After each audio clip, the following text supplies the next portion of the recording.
2008년 3월 이탈리아 남부산 조반니에 로톤도 있는 카푸치네 지하 묘지가 열리고 한 사제의 유해가 세상 밖으로 모습을 드러냈습니다. 세상을 떠난 지 40년. 하지만 그의 얼굴은 흙으로 돌아가는 자연의 섭리를 거스른 듯 마치 어제 잠든 것처럼 평온하고 생생했습니다. 전 세계에서 몰려든 수십만의 인파가 그 과학적으로 설명될 수 없는 신비 앞에 무릎을 꿇었습니다. 기적 같은 모습으로 우리 곁에 다시 나타난 성자. 그리고 이 이야기는 100여 년 전 이탈리아의 한 가난한 농가로 시간을 거슬러 올라갑니다. 1887년 이탈리아 남부의 척박한 마을 피에트를치나에서 시작됩니다. 우리가 흔히 예술과 낭만의 나라로 알고 있는 이탈리아지만 그 시절 이탈리아 남부의 속내는 우리가 아는 낭만과는 전혀 달랐습니다. 당시 그곳은 희망보다 돌멩이가 더 많은 땅이라 불렸습니다. 이탈리아가 막 하나로 합쳐진 통일 국가가 되었지만 남부의 가난한 농민들에게 돌아온 것은 축배가 아니라 가혹한 세금과 배고픔뿐이었습니다. 이 모습은 어딘가 낯설지가 않습니다. 지구 반대편 조선에도 탐관오리들의 수탈과 흉년으로 피눈물을 흘리던 구한말의 시기였습니다.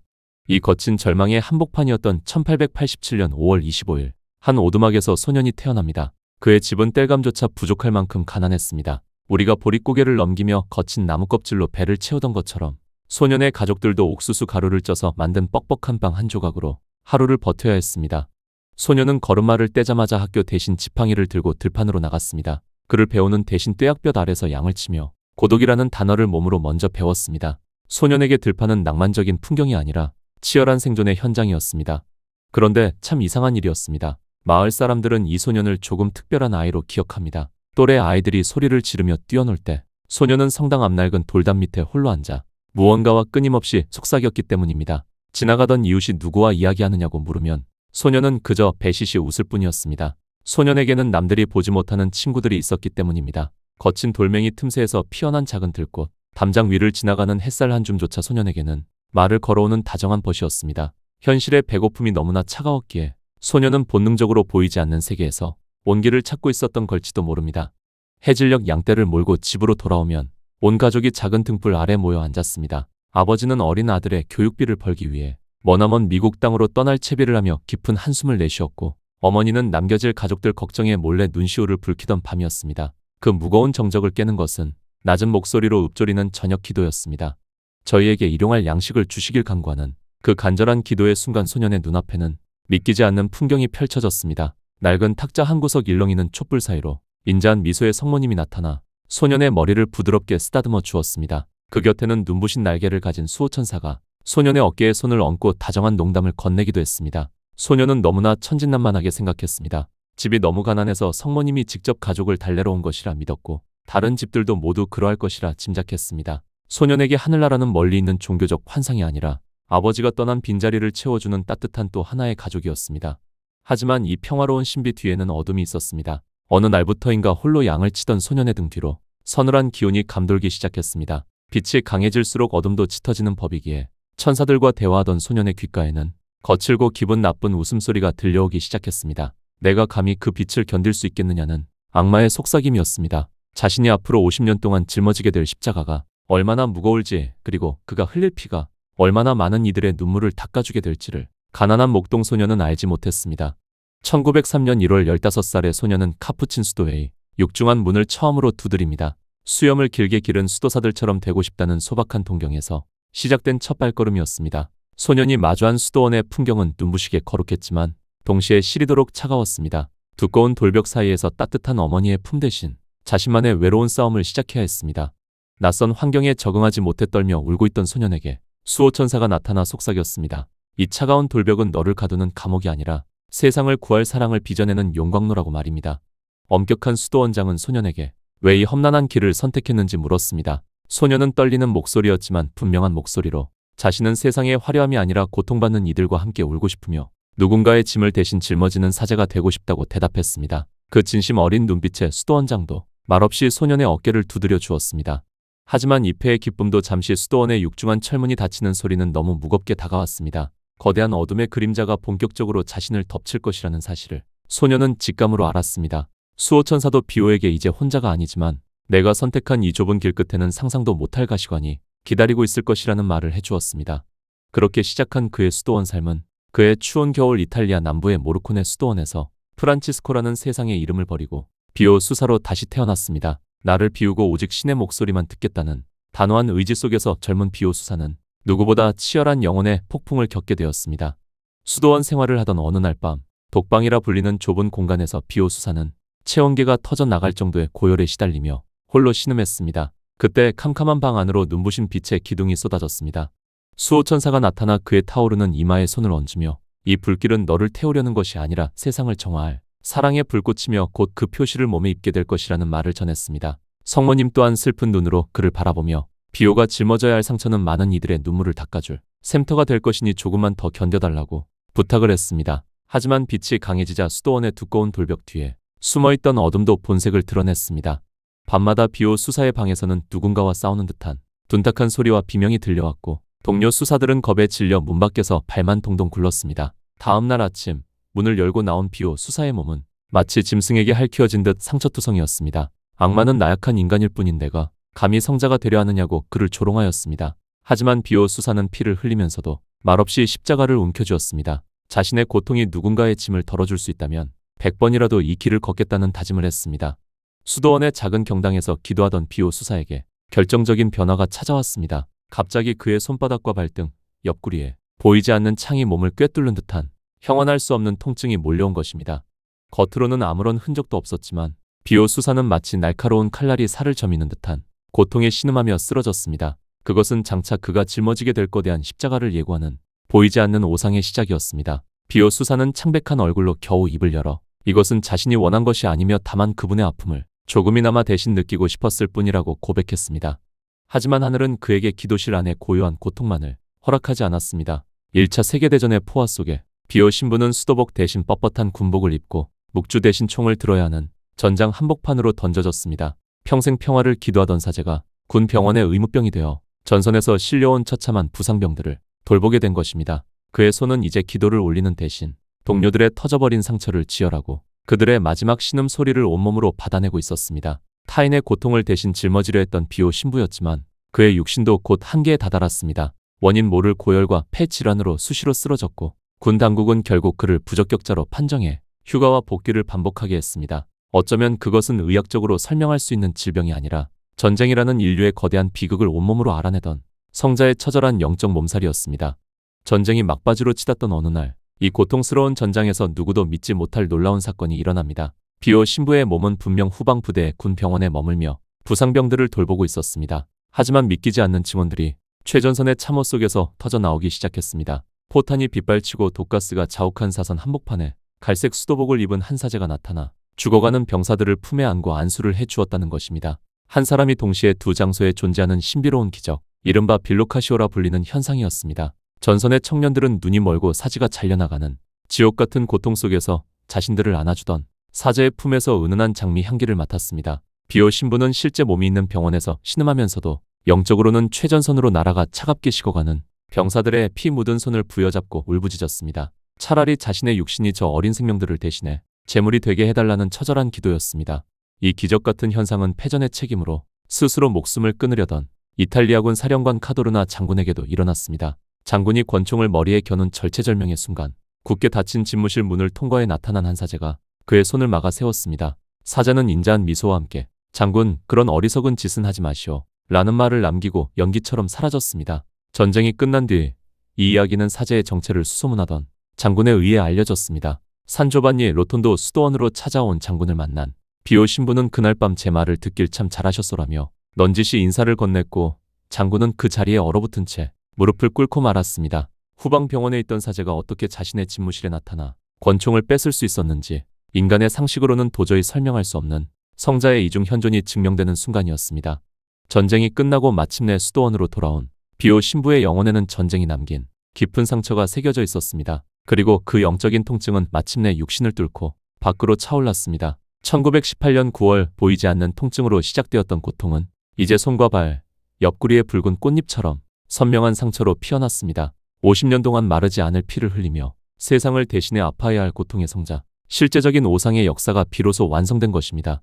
비호 신부는 이제 이성스러우면서도 고통스러운 상처를 세상으로부터 감추기 위해 평생 갈색 면장갑을 끼기 시작했습니다. 군중들은 기적을 바라고 수도원으로 구름처럼 몰려들었지만 신부에게 고해성사를 하러 온 한참전 용사는 장갑 낀 그의 손을 꽉 잡고 떨리는 목소리로 이렇게 말했습니다. 신부님, 당신의 이 장갑 낀 손에서 전장에서 차갑게 죽어간 제 전우들의 피냄새와 땀냄새가 납니다. 당신이 정말 그 지옥 같던 곳에서 우리와 함께 계셨군요. 하지만 세상은 이 장갑 낀 사제를 그냥 내버려 두지 않았습니다. 교회의 의심은 날로 깊어갔고 의사들은 과학의 잣대를 들이대며 그의 상처를 난도질하려 했습니다. 끊임없는 취조와 검증 속에서 그들은 차갑게 압박했습니다. 비오 신부, 왜 장갑을 벗지 않는 겁니까? 도대체 무엇을 숨기고 있는 겁니까? 압박해오는 질문에 비오 신부는 고통스러운 침묵 끝에 자신은 아무것도 숨기지 않으며 다만 자신이 짊어진 이 상처가 누군가에게 걸림돌이 될까 두려울 뿐이라는 진심을 전했습니다. 이 상처는 결코 영광스러운 훈장이 아니라 세상을 대신해 앓고 있는 처절한 병일 뿐이라는 고백이었습니다. 그러나 1920년대에 들어서자 비오 신부를 향한 교회의 시선은 차갑게 얼어붙었습니다. 몸에 새겨진 오상이 신비로운 기적인지 혹은 정교하게 조작된 기만인지 확인되지 않았다는 이유였습니다. 교회는 신부에게 쏟아지는 광적인 숭배와 혼란을 막아야 한다는 명분을 내세워 공식적인 격리 조치를 단행했습니다. 이로 인해 시작된 비오 신부의 고립은 1933년까지 이어졌습니다. 성사 집정과 외부 서신 왕래조차 금지된 채 신부는 수도원 안에 좁은 독방에 갇혀 세상으로부터 잊혀야만 했습니다. 10년이 넘는 세월 동안 창살 없는 감옥에 갇힌 삶. 하지만 신부를 정말 괴롭힌 것은 물리적인 고립이 아니었습니다. 그것은 밤마다 찾아오는 실체 없는 공포와 보이지 않는 존재들의 가혹한 영적인 공격들이었습니다. 어느 칠흑같이 어두운 밤, 보이지 않는 존재가 절망을 속삭이며 비오 신부를 흔들었습니다. 신부는 땀에 젖은 몸을 일으켜 묵주를 꽉 쥐었습니다. 악마는 끊임없이 공포를 조장하지만 하늘은 늘 우리에게 평화를 준다는 확신이 그를 기도로 이끌었습니다. 이는 영혼이 흔들리는 순간 불안의 뿌리가 어디에 있는지 똑똑히 보라는 준엄한 가르침이기도 했습니다. 이러한 흔들리지 않는 믿음이 있었기에 그는 좁은 방 안에서도 무너지지 않았습니다. 세상이 그를 외면하고 교회가 그를 침묵시키려 할수록 감옥 같은 그 방에서 그의 영혼은 역설적으로 더욱 자유롭게 피어났습니다. 비오 신부는 마침내 10년간의 긴 침묵을 깨고 1933년 교황청의 허락으로 상처받은 인류를 품을 더 큰 사랑의 길로 걸어 나왔습니다. 그가 다시 제단 앞에 섰을 때 성당 안의 공기는 이전과는 전혀 다른 경외감으로 가득 찼습니다. 그에게 미사는 단순한 예식이 아니었습니다. 그것은 골고타 언덕의 고난을 재현하는 처절하고도 아름다운 영적 드라마였습니다. 비오 신부가 집전하는 미사는 때로는 3시간을 훌쩍 넘기기도 했습니다. 제단 위에서 탈원 상태에 빠진 신부의 몸이 성찬 전례 중의 지면에서 서서히 떠오르는 기적이 일어났기 때문입니다. 수많은 신자가 숨을 죽이고 지켜보는 가운데 보이지 않는 천사들이 받쳐든 듯 공중에 머무는 그의 모습은 마치 하늘의 무게를 이기지 못해 솟아오르는 영혼의 형상과도 같았습니다. 종교가 없던 이들조차 그 광경 앞에 무릎을 꿇으며 신의 현존을 고백했습니다. 미사를 마친 밤, 피와 땀으로 범벅이 된 신부에게 수호천사가 다가와 지친 어깨를 감싸 안았습니다. 오늘 미사를 통해 수많은 영혼이 지옥의 문턱에서 돌아왔으며 신부의 몸이 떠오른 것은 그들의 간절한 기도가 바쳐 올린 사랑의 증거라는 따뜻한 위로를 건넸습니다. 성모님 또한 빛의 형상으로 나타나 장갑 속 상처를 어루만지며 신부의 눈물 한 방울이 세상의 가시밭길을 꽃길로 바꾸고 있으니 이 거룩한 무게를 조금만 더 견뎌달라고 격려하셨습니다.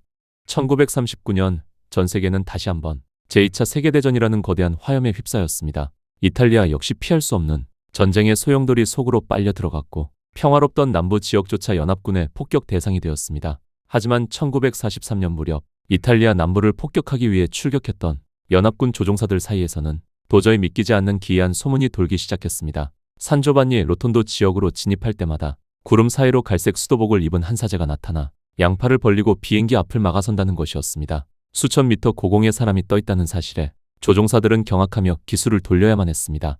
폭탄투하 스위치를 누르려 해도 알 수 없는 힘에 의해 기체가 통제되지 않는 기현상까지 벌어졌습니다. 전쟁이 끝난 후 하늘에서 마주친 신비로운 존재의 정체를 찾아 수도원을 방문한 미국의 한 조종사는 비오 신부를 마주하는 순간 그 자리에 주저앉고 말았습니다. 바로 그가 하늘 위에서 자신의 비행기를 막아 세웠던 그 사제였기 때문입니다. 비오 신부는 나직이 미소 지으며 그때 자신의 말을 듣고 기술을 돌려주어 고맙다는 인사를 건넸습니다. 덕분에 이 마을의 수많은 아이가 목숨을 구했다는 따뜻한 위로였습니다. 이러한 초자연적인 기적들이 세상 밖에서 벌어지는 동안 비오 신부는 수도원의 작은 방에서 또 다른 전쟁을 치르고 있었습니다. 활동 금지가 풀렸지만 스스로를 기도의 감옥에 가둔 채 전장의 참혹한 소식을 수호천사를 통해 전해 들었습니다. 지금 이 순간에도 수천 명의 청년이 차가운 바다에서 러져가고 있으니 그들의 마지막 길을 외롭지 않게 지켜달라는 하늘의 전원이었습니다. 성모님 또한 피 묻은 군복을 입은 가련한 영혼들을 데리고 신부의 방을 찾으셨습니다. 비오 신부가 흘리는 오상의 피가 저들의 깊은 상처를 닦아주는 성수가 될 것이니 고통받는 인류를 위해 조금만 더 이 지독한 보속의 시간을 견뎌달라는 당부였습니다.